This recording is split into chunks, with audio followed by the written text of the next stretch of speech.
I think this is going to be one of those seasons that we go back and we look at everything, and there's going to be a lot to dive into.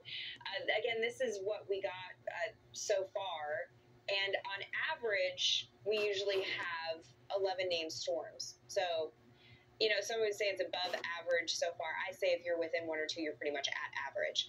So, you know, it's impressive to see the numbers of what we have seen thus far. I do think the intensity is the ticket item to take away from it. This was the forecast going in, which was extremely aggressive.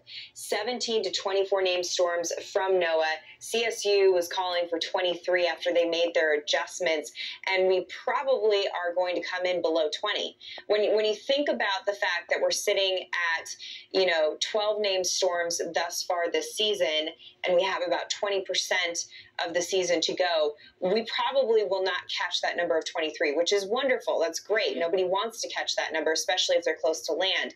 But what we likely will hit is the fact that these storms are going to be extremely powerful. We've had so many landfalls, Britta. Yes. That's been something and then the Gulf has been very active. When you think about last season, left out completely.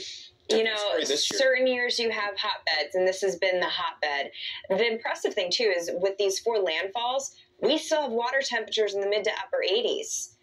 That's something that is just a huge component of the Gulf of Mexico because of how it's naturally made, the underwater topography of the Gulf of Mexico. It is able to hold on to heat content so effectively. And it's not like the Atlantic where you have a really deep sea floor with cold, cold water in the depths of that water that can be brought up. That does not exist in the Gulf of Mexico. And so the fact that, you know, we still have temperatures in the mid to upper 80s, it is safe to say that we're not completely in the clear yet, and we are going to have to work our way all the way through the end of November.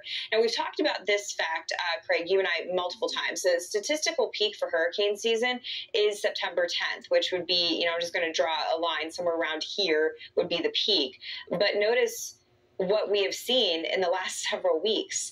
That's the peak for this year. About 2 weeks after what we'd historically see and expect, right? Mm-hmm. And we've been talking about that here so often because we had that lull where we would have seen some energy after a great start to the impressive start. I shouldn't say great, an impressive start to the season. A lot of those were in the Gulf of Mexico as well, headed to the first one and the third into Mexico. But Beryl had an impact. Yeah, talk about intense and impressive start. The fact that we dropped a Cat 5 in June and it was so far east, kind of a telltale sign that intensity was going to be a big part of this hurricane season. Yeah.